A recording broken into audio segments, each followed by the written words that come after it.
last week I sort of got an inkling of the hazards of writing a book and then trying to promote it when my plane at the Raleigh airport was canceled, and there weren't a lot of good restaurants at the Raleigh airport, and I got the last seat out on the last plane. And it's so nice to be able to walk to an event. As many of you know, because you're my neighbors, I live at Park Central, which is just 3 blocks away, and this is a perfect place to come. It's also one of the great book locations in Atlanta and really in the region or in the country. And there's about 3 or 4 places now that we have in the Atlanta area where you can go hear authors all the time. Now, Margaret Mitchell has a certain advantage. You wonder, how do they get all these speakers? And what they do is when they first approach you, they say, you know, if you come to Margaret Mitchell House, you'll probably sell as many books as she did. and you know, all authors have aspirations for their books that probably exceed reality. So we fall for this and agree to come. But no, this is a great venue, and it's good to see so many people. I had the advantage yesterday of talking briefly with one of my great heroes. He would probably go on my list of one of the 20 great Americans of the 20th century. And since this is a policy wonk audience, you might agree with me. A fellow named Brian Lamb, who founded C-SPAN. And he's still going strong, and I've done a few events with him. But when I was writing this book, one of my goals was to be interviewed by Brian Lamb. But he's not doing interviews anymore, so it took me too long to finish. But it made me think of the old Brian Lamb interviews, and he would ask people, how did you come to write this book? And I always enjoyed hearing the answer to that question, so I'm going to spend a little bit of time on that. When I left the Department of Energy, I was pretty up to speed on the major energy issues because EI keeps track of everything that's going on in the world in energy. Frequently are asked by the White House and the Congress and really other countries as well to comment. And we had the economic models that projected the future, and so you could get up and say the price of gasoline will be this in 10 years. Of course, it would always be wrong, but it would get a great amount of press attention, and you could move the commodities market. Some days you could even move the stock market. And we also put out monthly reports on the inventories of oil. They come out every Wednesday morning. You'll see these cited. And so there was a temptation to say, I want to write a book right now. But it seemed to me that something was missing from the equation, and that was the history of it. And even people like Paul Burks out there and myself who were involved in this stuff, we forget a lot of this stuff from 15, 20 years ago. And even worse, both the right and the left have a historical narrative about energy that justifies their position today. But the problem is that it's often not true. So I went back with what I thought was a fairly open mind, and I started with Nixon. And I believe I've read every energy document that existed in the Nixon administration, and there were a lot. I mean, the Nixon administration was doing a lot on energy. I've listened to every tape where Nixon talks about energy. I went and did the same with Gerald Ford. I did the same with Jimmy Carter. Some of the other presidents, I just ordered certain documents from those libraries. And then I went to the AAA headquarters down in Orlando, where they had all the records of the gasoline crises. So I can tell you what state had shortages which week, and to try to understand what happened. And then I went through all the files of the energy czar under Nixon, who was also Ford's Treasury Secretary, William Simon. And what I would say for those of you who have written books or are going to write books or thinking about writing books, even if the book had never been published, this was a lot of fun. To go through, I would be holding papers that Nixon, the final draft of Nixon's speeches, and he would be, his handwriting would be in the margin. And it just sort of off the topic for a moment, but the famous speech he gave in April or November after the Arab oil embargo in 1973, he had written in the last minute in a longhand on the back his Watergate defense. So he's holding up this speech, and on the back of the speech, the viewer can see this hazy writing. Well, when you're holding this document, you turn it over. He wrote it, and then I went and watched the tape. He delivered it word for word without looking at the text and got it, nailed it. And he had just written it a couple minutes before. So that's the kind of thing you find. But after all of this extensive process, the most significant thing of all was something that was staring me right in the eyes. I hadn't noticed it. Nobody had noticed it. And it was public record. It was right out there. It was EIA data. And I remember the day when I discovered that from 1977 to 1982, our oil imports had dropped in half. In 1977, they were 8.6 million barrels a day.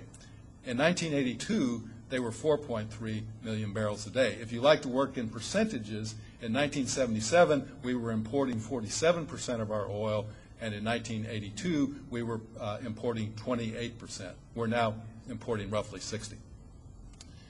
So these were fairly remarkable. I have discussed this with people who've written books on energy, major energy reporters, people who held high positions in the Carter administration, and this simple fact had kind of eluded people. And what this leads to, I think, is a different narrative on the 1970s and what happened. The narrative you hear from the right is that Carter came in and put in all the price controls and regulation, and that's why the system got messed up. And if we just didn't have a regulated system, we would have never had the problem in the first place. Well, the problem with that narrative is that Nixon put in the price controls in 1971, and Carter and Reagan were the two presidents that dismantled the price controls. So that narrative just kind of doesn't wash. Now, on the other side, you'll hear many Carter supporters will say, if we'd only listened to Jimmy Carter, everybody just ignored Jimmy Carter, the Republicans, the Congress, if we'd followed him, we'd be so much better off today. The fact of the matter is people did listen to Jimmy Carter, and they listened to Gerald Ford, who has not gotten his proper due in history. After the oil embargo in 1973, which in the Carolinas led to 50% of the gasoline stations having no gasoline at all, can you imagine that? That was the worst hit country, worst hurt section of the country. People weren't that dumb. I mean, the Congress never works fast, but they do sometimes recognize problems, and it cut across party lines. Nixon was an advocate of the 55-mile-an-hour speed limit that was passed under Nixon. I went back into the files, and Nixon actually was pushing for the staff to make it 50 miles per gallon. Also, Nixon started a big upswing in energy research and development. Ford took all of these trends and accelerated them. Ford frequently went on national television and talked to American people about energy. This has been totally forgotten. I'd go through the notes of the cabinet meetings. They were about energy.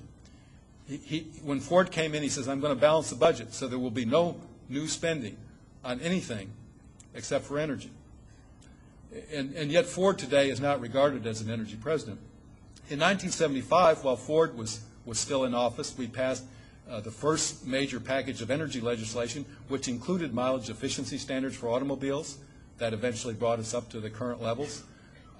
It created the Strategic Petroleum Reserve, and it created the mechanism by which we eventually deregulated oil prices. Carter came in, and it was not ignored. He got a major energy package through in 1978 and a major energy package through in 1980. Both of them were very messy.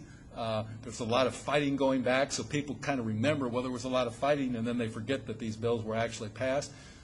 Two things that I would point to, they're small because the first energy package had 113 planks to it. Didn't fit easily on a bumper sticker. But just two of the 113, one was tax credits for insulation. If you go back pre that era, our houses had holes in them. They were drafty, particularly in the Northeast where they were using heating oil. They said, we're going to insulate our houses. They got a federal tax credit. We also ordered the electric utilities to get off of oil. At one point, we got 17% of our electricity from oil. We got down pretty quickly to 3%, which is more or less where we are today. Had a major impact on the world oil market. So I conclude, this is important because instead of imports just going up, they went down and then came up. We did not reach the 1977 share of oil imports until Clinton's second term. Now that's a different story than the story that we just ignored this problem. The thing is, we solved the problem, we destroyed OPEC, OPEC became a non-entity in the world market, and then we got complacent.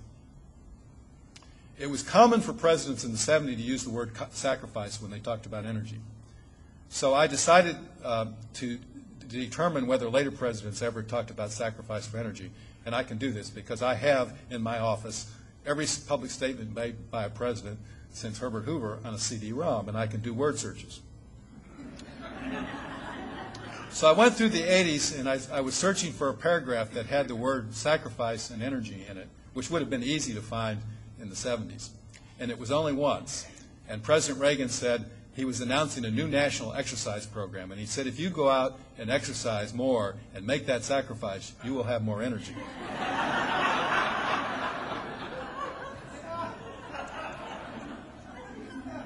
Now, we have paid a price for what I call the age of energy complacency.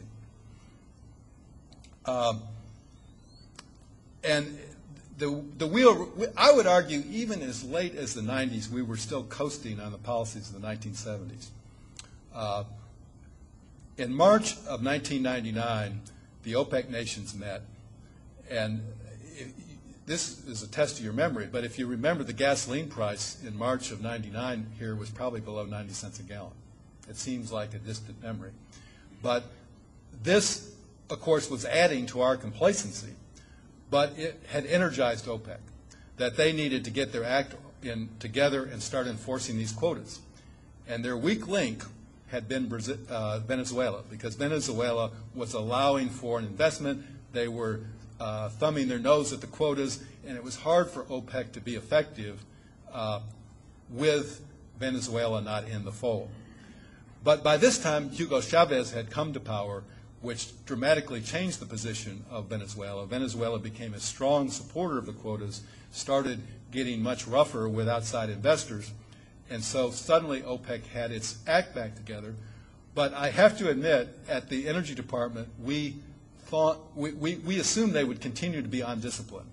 And so we were a little bit slow picking up on this. And when a reporter called up and said, you didn't warn people properly, and I said, yes, we made a mistake, which surprised the reporters when I said that. But by January of 2000, which was about 10 months later, we were beginning to see shortages in world oil supplies, and we had the first, the start of the current price problem. That led to a number of snowy nights where Bill Richards and I were flying up to New England to explain to diesel truckers why diesel prices were so high. They actually seemed low by today's standards. And we actually went over to Saudi Arabia to try to convince the Saudis to pump more oil, which I must say that Bill and I had more success than the Bush administration. They actually did, for the next 6 months, produce more oil. We tried to show them statistically what the shortages were, and they did respond. But these were the times when we could have solved the problem, because when oil was cheap, we could have added to the Strategic Petroleum Reserve. You don't add to the Strategic Petroleum Reserve when oil is expensive. What did we do? We sold off a portion of the Strategic Petroleum Reserve in the mid-90s to balance the budget. Why would we do that? During the 90s, we made no improvements in the standards for automobiles. We had all sorts of technology coming online. 100% of that technology was used to increase the acceleration of automobiles and to make them heavier. When you get a technology, whatever technology you want to use for a car, you can completely offset any mileage gains by making it heavier and faster. So that's what we did in the 90s. And we also, our research and development budget for energy by controlled for inflation was actually less than it had been when Nixon left office. This was in the Clinton administration. So I'm not blaming Clinton for this so much, because I think he was reflecting this national lethargy about energy. So when did the age of energy complacency end? I would argue that it ended last year when the Congress passed the Energy Independence and Security Act of 2007. One of the questions I get all the time is, how can Congress be so bad?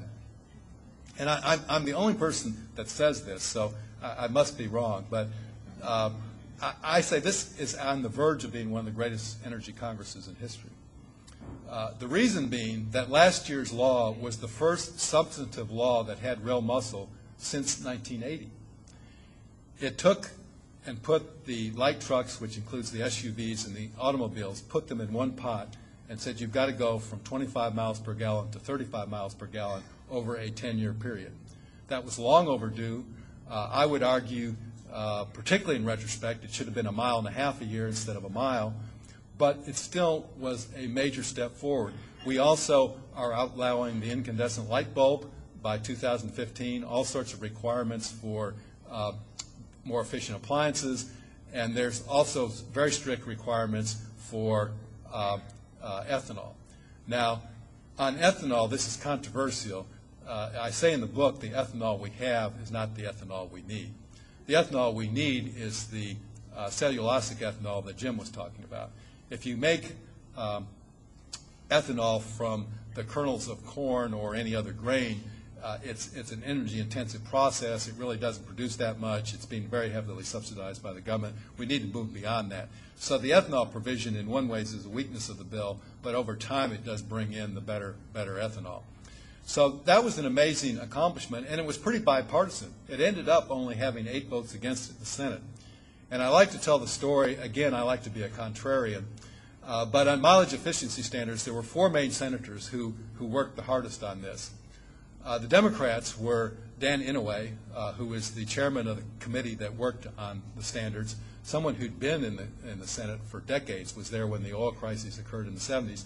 The other Democrat was Dianne Feinstein of San Francisco, who you wouldn't be surprised to see her there. She was actually the mayor of San Francisco when the 79 oil crisis hit. On the Republican side, one of them was not a surprise, Olympia Snowe, who's a quite progressive senator from Maine. I've been at energy conferences with her in the 80s, and she's always been a big energy stalwart. The 4th person is the one that catches most people by surprise. The 4th most active senator supporting mileage efficiency standards was Ted Stevens. Once the permafrost in Alaska started to melt, attitudes started to change. We also had strong support for mileage efficiency standards from the senators from Tennessee and Mississippi, where you happen to have Nissan automobile plants. So the world is changing before us, and if we're locked into some way of looking at the world and putting people into pigeonholes, those pigeonholes might be changing. So what I would like to do, well, now as this bill was being passed, I was sort of in the later stages of writing my book. So not only did I have to put in the legislation, but I had to change the tone of the book a little bit, because the book was sort of decrying the fact that we hadn't done anything since 1980, and then lo and behold, we actually did something. Now, I'll get off the book for a minute and answer the kind of questions that reporters constantly have. They want to know what's happening today. I think the Congress is on the verge of possibly being able to take a second step this year that would be successful. One is they should take the better parts of the speculator bill, and I think even the most free market economists like transparency in markets, and that's not a very transparent market. So there ought at the least to be more disclosure of some of these hedge fund trades. I think there is a case for offshore drilling. I think it is the place where you can most benignly produce extra fuel. I think the environmental damages have been exaggerated. Now, if you're trying to tell me that it's going to lower prices right away, that's a fraudulent argument. But I think there are a number of valid arguments to say that that could be part of a broader energy package. But I don't think you would want to stop there, because those two would be rather thin gruel in terms of dealing what is this huge, huge problem. And so I would go back to the mileage efficiency standards and do at least 1.5 miles a year. Last year's bill came within 1 or 2 votes of passing a renewable portfolio standard that would require 15% of electricity come from renewable resources. There were so many loopholes in the bill that it actually was only going to be 11%, but 15 sounded better. They could go back and pass that part of it, again, add that to the package, add a few other things, and the 110th Congress might go down as one of the great energy congresses of all time. However, no one would remember. At the Congress that passed the 1975 law, nobody's ever gone back to pat them on the back. So we have a system that is divorced to some extent from the energy policies that we need. George Shultz is an interesting character in my book. He was an MIT PhD in economics. He worked on the staff of Eisenhower's Council of Economic Advisors. He then went to be the dean of the University of Chicago Business School, where one of his professors was Milton Friedman. He then was labor secretary under Nixon, budget director, treasury secretary, secretary of state under Reagan. And he was reflecting in his memoirs on the problems of government. And he said, economists realize that there's often a long time between the passage of a policy and its benefits or its damage. And the politician needs an answer within the next 2 years. And the problem is, by the time I can go back to Eisenhower put a quota that effectively banned all oil imports from the United States, or into the United States from the Persian Gulf in 1959. That led directly the next year to the formation of OPEC. So you could go back and say, here's a decision in 1959 that's still being felt today, but no one ever goes back and balances the scorecard. What was done well, what was done wrong? So the political part of this process doesn't quite work.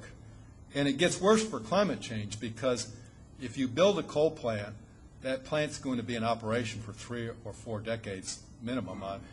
And then when the greenhouse gases go in the air, they usually remain there for decades, if not centuries. So if you make a decision today to build a plant, the emissions will still probably be in the atmosphere 70, 80 years from now. But as we go back, if we lose the historical perspective, no one remembers who made that decision. So it's much easier to keep passing the ball on and let somebody else figure out how to solve this. We had 2 presidents that went to the American people and said, and set goals, performance goals that took place within their term of office, and told the American people prices are going to have to be higher. Those 2 presidents, Gerald Ford and Jimmy Carter, lost. Okay, so every politician is trying not to be the next Jerry Ford and not be the next Jimmy Carter, and that's very ingrained in the psyche of every politician in this country. So there are days that I am optimistic that we are going to have the fortitude to solve this, and there are days that I'm pessimistic. And basically what I have said that I think would perhaps provide the path to solving this problem is modeled a little bit after the Camp David peace talks between Egypt and Israel.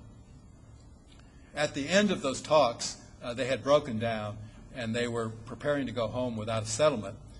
And Premier Begin came in to talk with President Carter, and Carter was giving him some mementos, which were pictures that had been taken of the proceedings. And of course, these would be very nice souvenirs. And he personally autographed them by name to each of his grandchildren. And then they started talking about their grandchildren and what the effects would be on their grandchildren if they did or did not get a peace settlement. Begin then left and called up 5 minutes later and said he changed his mind. He was signing the treaty. And Carter believes to this day that the reason that the treaty was signed was because they started thinking about their grandchildren, not just the next election. I think climate change in particular, and also dependence on Middle Eastern oil, require some of that kind of thinking. My goal for this book would be that the grandparents, the parents, and the children would all read it, and then they would sit around the table and they would talk about what kind of country do we want to have 30 years from now, 40 years from now, what kind of country do you want to leave to your descendants. And just as we are affected by decisions that are made by our parents and our grandparents, it's going to keep on continuing down. Now that means each of you have to have at least 3 books when you leave, but now, do we have any 3 generations here? I don't think we have any 3 generations, but I saw a number of 2 generations. How many cases do we have where we have parents and children or families of different generations? I saw a bunch of those out there. Yeah. So we're doing pretty well on that score. The best review I got was not from Stacy Shelton, which was very good, but a friend of ours who's 11 years old is out there. That's you. We were I just gotten back from New Orleans, and Madison was staying with us, and so we watched a TV interview that I had done in New Orleans, and she watched it for 3 minutes. She actually hasn't read the book yet, but afterwards she made a statement that even if I don't sell another book meant a lot to me. You want to tell them what you said? I said this book could change the world. Okay. So I think, we've got to be thinking about these 11-year-olds because this climate change issue, I don't think it's fully understood.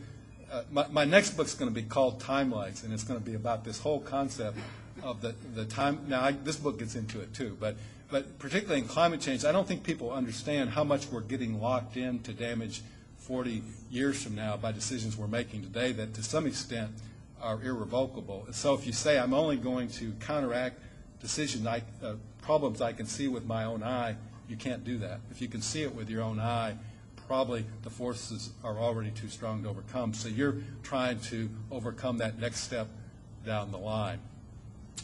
So that's my story, and I'm sticking to it. There is a book out there called Gusher of Lies that argues that the whole idea we can have energy independence is a myth. I would agree with him if you said we can get down to zero imports, but there's a big difference between 0 and 60%. And just in the early 80s, we found that getting below 30 made a great difference. I think that might be a more reasonable target. And I do think it would be good, as the title of the book suggests, for our national security, for the economy, and for the environment. So I like tough questions, and we'll open it up. We need to repeat the questions briefly. Okay. Thank you. Yes. This year, the renewable energy tax credits for wind and solar expire in December. What form do you think renewable energy might take when Congress returns this year? The question is about the renewable energy tax credits, and these are the credits that are in place for solar and wind. And one of the defects of these credits has been they're pretty good credits, but they're only extended in 2-year increments, so they don't provide good planning prospects for the companies that are making investments. And Tom Friedman had a column today kind of wrapping mainly McCain. McCain has missed all 8 votes on the subject, and Obama had missed 5 out of 8, I believe, on the subject. So I think that it will be devastating to the industry if these tax credits are not renewed, because there was an expectation that they should be. On the other hand, for those of you in the renewable industry, I think we do need to sort of rethink our strategy a little bit. I actually have a column on this on the web, and it's Renewable Energy World, I think is the name of the website. And what I argue is that these tax credits are always going to be a tough sell, because if you do them for 10 years, then they have to offset in the budget the growing amount of the subsidy. So these tax credits are sort of designed to fail, not to succeed.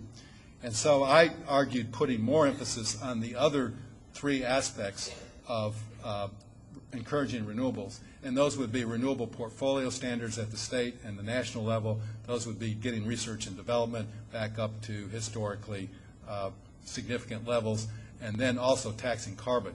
If you're taxing carbon, once you do it, that's going to stay as federal policy, presumably, and provide, well, what you're trying to do is create a differential. So if you're subsidizing renewables and you're subsidizing oil at the same time, you're not making any gains. So that's why I think the industry, I didn't get in too much trouble for saying this, has put too much of its muscle behind extending these credits. Even though that's a good thing to do, I think the carbon caps or tax, which are somewhat functionally equivalent, is the more important way to go on this, because that's long-term, and people can start to make 10-year level investments. We have the same problem in the private sector. People are thinking in 1 or 2 year increments. We're not going to make a lot of progress. Yeah, Jennifer? Yeah, I'm wondering how you focus on independence, import independence. Is it that we want a declaration of energy independence that is would still rely on oil, or is it moving from oil, which your last answer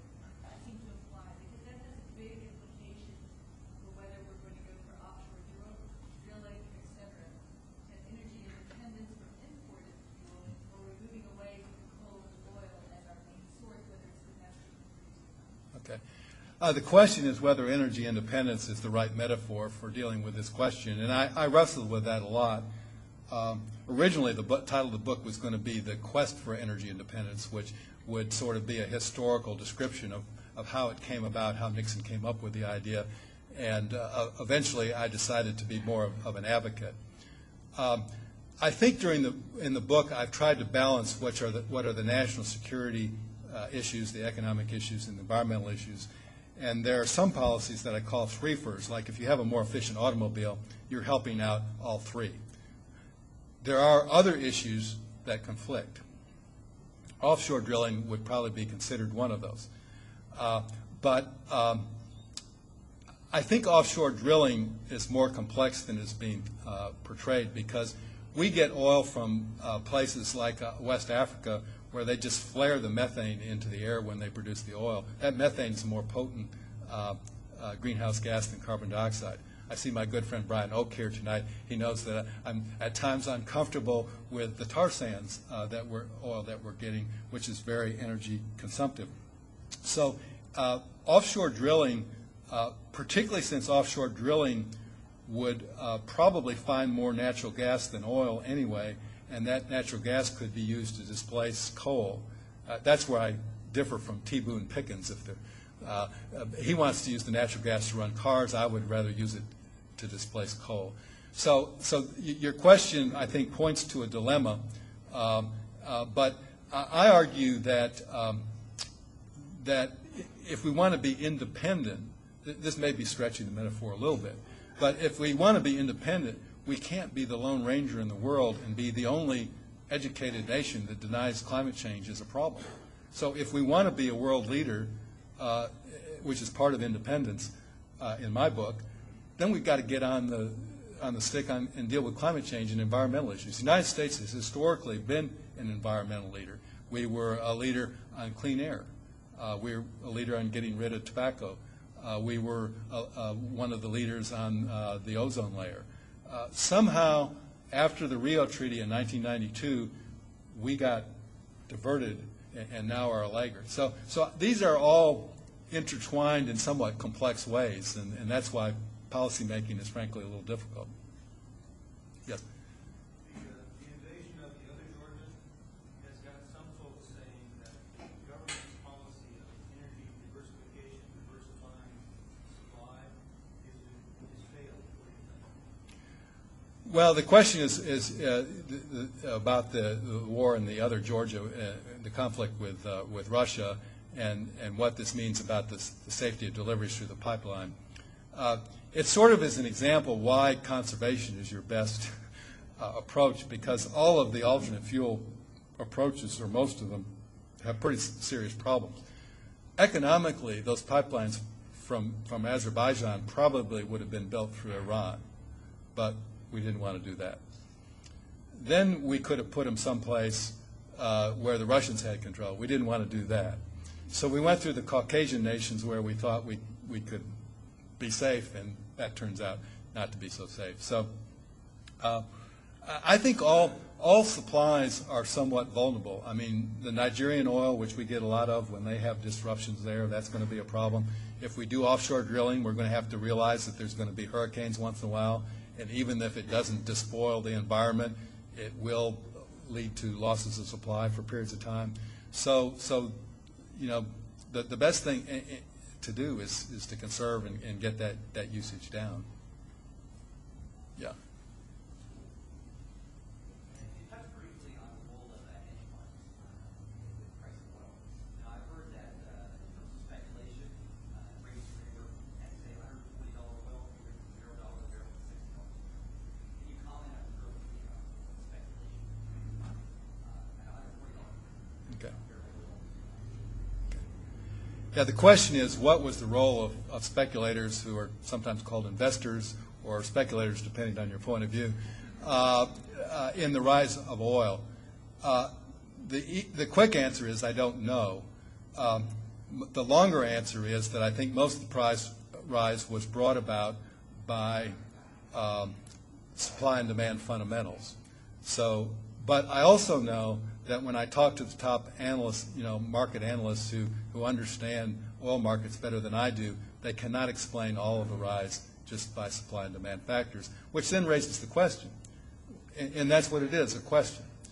And I think we have learned from the S&L crisis in the 80s, from Enron, from subprime mortgages, that there is a role for government to be paying attention to markets. I'm not for the heavy hand of government running markets, but transparent markets are good. I remember back, sometimes our testimony before Congress would be more conservative than that from Enron. And the Enron people would sort of look over after the testimony and they say, you're just not smart enough to understand what we do. And every time the hedge fund people say, we're just not smart enough to understand what they do, so they shouldn't tell us, I always think back to that Enron comment. Yeah, Jim? This is Jim Powell, who lives in Hiawassee, even though some people claim he lives in Atlanta, and is a great former Department of Energy official. Jake, good evening, and thank you for doing this tonight. Could you talk a little bit about energy efficiency? Duke Energy in North Carolina suggests that they can displace the next fossil fuel plant through energy efficiency measures in the state. Would like to hear your thoughts on that. Okay. The question is about the role of energy efficiency in preventing the need for new plants, and what about the role of North Carolina? Coincidentally enough, I was in North Carolina for 2 days last week and talking with members of the Public Service Commission. And actually, when I speak in North Carolina, state legislators come hear me speak. I've never had that happen in Georgia. Are there any state legislators here tonight? Oh, we do. Who? Okay, great. Well, I apologize.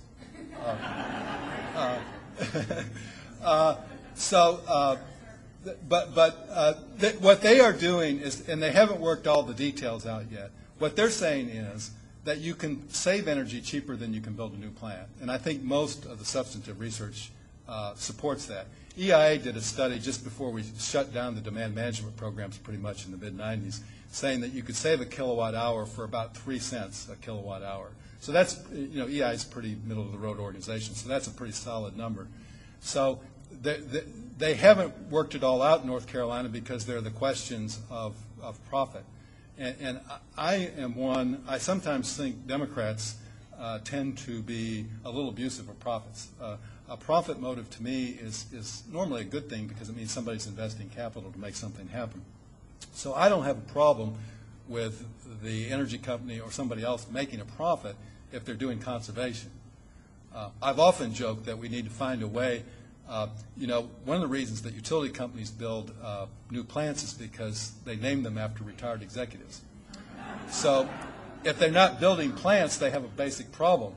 So we're going to have to, if you save a certain amount of energy, that should be named after some retired utility executive, and maybe their grandchildren will appreciate that more. So it has a huge role to play, and I think, to me, it's always very disappointing to have an argument about the need for new plants when there are not active energy efficiency programs in place. Yes? Where can the general public go to find answers like how many percentage of, we say we have 60% energy dependency from foreign nations. Where can we go to find what those percentages are for different countries? And then also, as far as locally, where do we go? So, like, us Georgia, you can find out where we're getting our energy from. Like for Georgia Power, is it hydroelectric, or how much percentages of power we're getting from different places Okay. per state? Yeah, the answer is where's the best place to go to get energy data? And the single best place is my old agency, the Energy Information Administration. The information is voluminous. It's all on the web.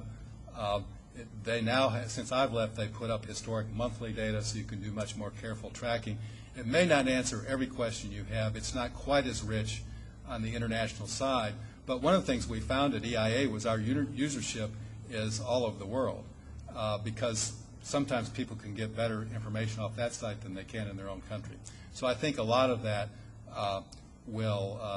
you'll find there. It's pretty easy to search. It has a function called country analysis briefs, and most of the major consuming and producing countries have capsule descriptions. Those are very popular.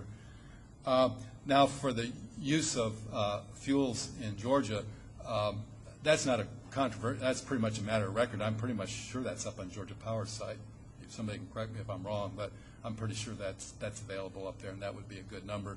This tends to be a region of the country that uses a lot of coal, and as we deal with climate change, there's going to be a lot of regional problems and who gets what, and so beyond this grand debate of how we're going to limit climate change, there's going to be a lot of legal regional jockeying about who ends up paying the bill and all that. Incidentally, my proposal, I do want to mention this because I think it's extremely important in solving this problem. We either have to go to caps on carbon or we have to have taxes on fossil fuels. They're functionally very similar. To make that politically feasible, we have to rebate those revenues back to the public more or less on a per capita basis. Some president's going to have to convince the American people they're not being fleeced by this. But in effect, what we would be doing is taking away a tax on labor and putting in a tax on fuels. It seems like make a lot of sense. Most economists would say that's a good thing to do. Politically, it won't be easy. So that's kind of the way to get to where we need to be. And there'll be some presidents going to have to go on television in prime time, probably more than once, to convince people this is the right thing to do. If you don't do that, I don't see how you get out of the problem. Yeah, David? Jay, I was just in response to that gentleman's question, I would advise people to go to the GEFA website, which is the home of the Georgia State Energy Office, www.gefa.org. Okay, yeah. For the cameras, GEFA.org is a great place to go for Georgia State data. And yes, Madison.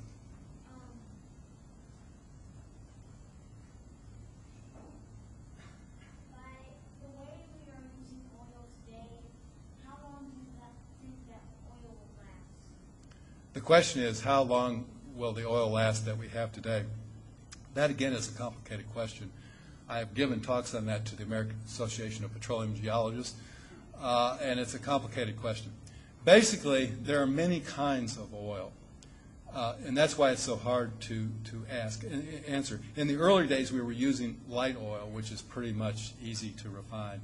Then we get into heavier oils, and then, sort of last resort is going to be going into the Rocky Mountains and getting the oil out of the tar sands. If you sort of say, we're going to get the oil from wherever we can get it from, we're not going to pay any attention to the environment, and we're going to pay the higher refining costs of this heavier oil, we can keep going for several generations. It's not going to run out in my lifetime. Conventional oil, now probably the experts are thinking somewhere among, the mid-2030s. That's sooner than when I was at the Energy Department because China is using so much oil, more than we anticipated. But there are respected oil executives and other people who say that oil production could peak before that. So one of the things about this is there's so many good reasons to do the right thing. Whether or not you believe in peak oil, you probably need to do some of the things that the peak oil people are talking about to extend the resource. Because the other thing that's going on, just to elaborate a little bit on Madison's very good question, is the shortage right now is not so much geological as it is political, because most of the oil in the world is controlled by state-owned oil companies. And unlike private oil companies who come in for a lot of abuse, but they do invest in new production. These state-owned companies generally do not. So most of the oil is in places where it's not being actively sought. So we thought Saudi Arabia now is producing about the same amount of oil they were in the 1970s, around 9 million barrels a day, between 9 and 10. We, from the 70s through the 90s, kept saying they can produce 20. They're going to produce 20. So the world's planning was based, but they were smart. And I found the time, they figured this out in November of 77. They figured out we can make more money by producing less oil. And we've never figured that out. We say, well, we'll let the market take care of it. So, when we figure that out, then maybe we'll start doing something about it. Yes? Which technology do you think is going to win out supplying automobiles? And does that differ from investors? Okay, the question is what technology is going to win out on automobiles. I have sort of a vision for the automobile that's multifaceted, but I think fairly clear. One is we increase those cars every 10 years you're going up 15 miles per gallon. So we'll be up to 40 miles per gallon by 2020, and we just keep improving that. So that's part one. Number two, there's a greater role for electricity, because at night we don't use our full electric capacity. So without any additional plants being built, we could run a lot of electric cars that are recharged at night. It takes a while to recharge a car, so you probably want to do it when you're sleeping anyway. If you take advantage of those kinds of rates, your cost per mile for fuel will be much less than it would be with gasoline. So it's an economic winner. Those cars will be on the market in 2010. I think I've driven some retrofit plug-in electrics, a little bit dicey, but the ones that are being produced will be good, I'm sure. Then the third thing is to move to cellulosic ethanol, and then hopefully leapfrog back to the next generation of biofuels, which would be algae. I'm not as familiar with algae as I used to be when I had a swimming pool in my backyard. But it's actually, there are many kinds of algae, and it actually turns out, ironically, it is that kind of algae that grows in your swimming pool that's perfect for this. I have several moments in the book where I say later generations will ask, what were they thinking then? And one of these times was in 1998 when the federal government, in its wisdom, decided to terminate the algae fuels program. But fortunately, after that, a couple of companies like Shell and Chevron and several states like Utah and New Mexico continued the program, and it is very exciting. It's not quite just around the corner, but it has a lot of advantages. Right now, to produce fuel from plants for a diesel engine, which is more efficient, we kind of have to turn to soybeans. Algae produces at least 15 times as much oil per acre as soybeans do. So it's a winner in that respect. The other good news is that it needs carbon dioxide, so it can absorb carbon dioxide as it's growing. So to me, if there's one thing that's strategically important in terms of R&D, that would be the number one. Of course, we terminated the program, but it's hard for new programs. The programs that win are the ones that have entrenched constituencies for technologies that have been around for a long time. A new technology doesn't have the same political base. So we have to be aware of political forces that are going to undermine us. Am I running out of time, Julie? Two more questions. Okay, you get one. Well, you have lived in Washington for a while, and it seems to me that our politicians can't be straight with us. They persuaded us to go into the war in Iraq because of our fear of weapons of mass destruction, which turned out not to be there. And now all these crises in the upper Georgia, they're telling us that we're going over there to protect a democratically elected government, and that's fine. But I also feel as though it has a lot to do with that natural gas transit. But they're not saying anything about that. Could you comment on that? It seems Well, to me they're not straight with us. yeah, the question or the comment was that politicians are not straight with us.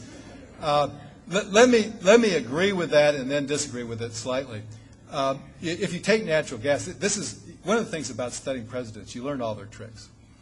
And Nixon was a genius at this. Nixon would change his position on something, and then the next day he would condemn the Congress for not passing his new position, which is basically what Bush and McCain have done on natural gas. I think they've actually come to a better position. But every president knows how to play this game, and the public say, yeah, Congress hasn't done anything about this. And it was like presented it to them the week before. So, it wasn't, the big issue in natural gas was not John McCain or George Bush, it was Charlie Crist. If Charlie Crist had not changed his position as the governor of Florida, I'll guarantee you that George Bush and John McCain would not have changed their position, because they wouldn't be willing to take the political risk in Florida. So, but I do want to defend politicians. Both John McCain and Barack Obama have, by most normal standards, good energy records. McCain fought for climate change legislation before it was the cool thing to do. He was a small minority in his party. When Obama got to the Senate, he jumped quickly onto the CAFE standard issue. If you go to their websites, and look at what's there. It's pretty substantive in both cases. I wouldn't say they're totally equal, but they're both quite substantive. But they have people at their side who are telling them the voters are dumb. Now, I have this whole other life that I've lived where I used to run political campaigns, and I think I can document that you can win campaigns treating the voters like adults, but those are only when we fire all the consultants.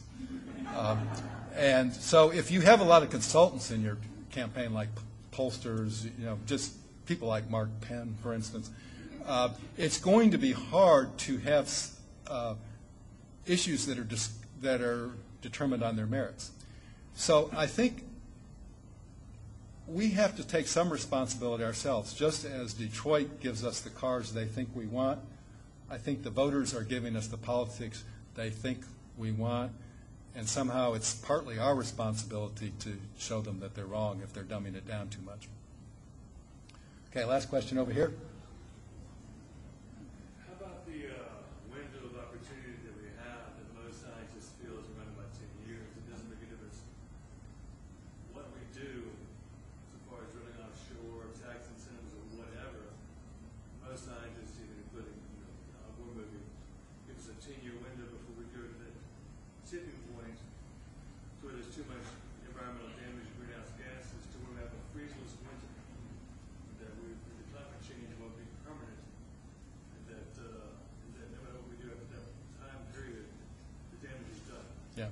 What's your opinion on that? The question is, do we have a 10-year time window to solve the climate change problem? Not necessarily 10 years, but a short window that Yeah. we could use. Well, the answer to this is complex because there are gradations of damage to the planet. We have a certain level now of somewhat higher ocean levels. If you have a seaside mansion and you're paying higher insurance rates, you're already being damaged by that. We're seeing the melting of ice caps. We're seeing dehydration of soils, which is leading to more fires in this country and areas that are desert prone, and it's really quite a hardship in Africa right now. But to quote George W. Bush's science advisor, eventually the earth becomes a desert. So you got a gradation of damage from the damage we're seeing now to the earth becomes one vast desert. Actually, it could get worse than that. There are tipping points that scientists frankly don't know exactly where they are.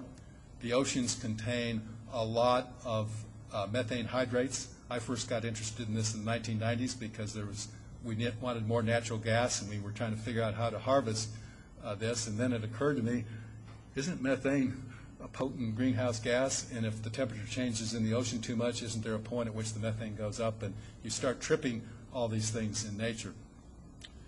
We can't ask scientists to give us exactly precise answers to all of this.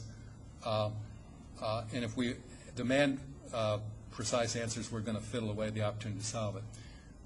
Hansen is basically, this gets into what are tolerable accumulation levels, and the scientists have said 450 parts per million in the atmosphere. Hansen, who's very respected, is now saying 350.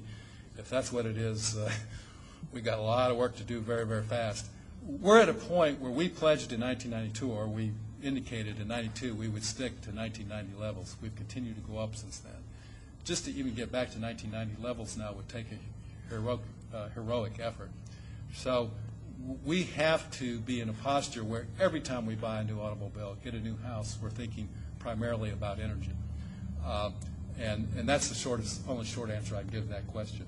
That actually might be the main subject of the next book. But now, for those of you who had other questions, I am speaking other places in town. I'll be at the AJC Decatur Book Festival with a fellow named Eric Roston, who's written a great book on carbon and climate change. He's a former Time Magazine reporter. We'll be paired together at that.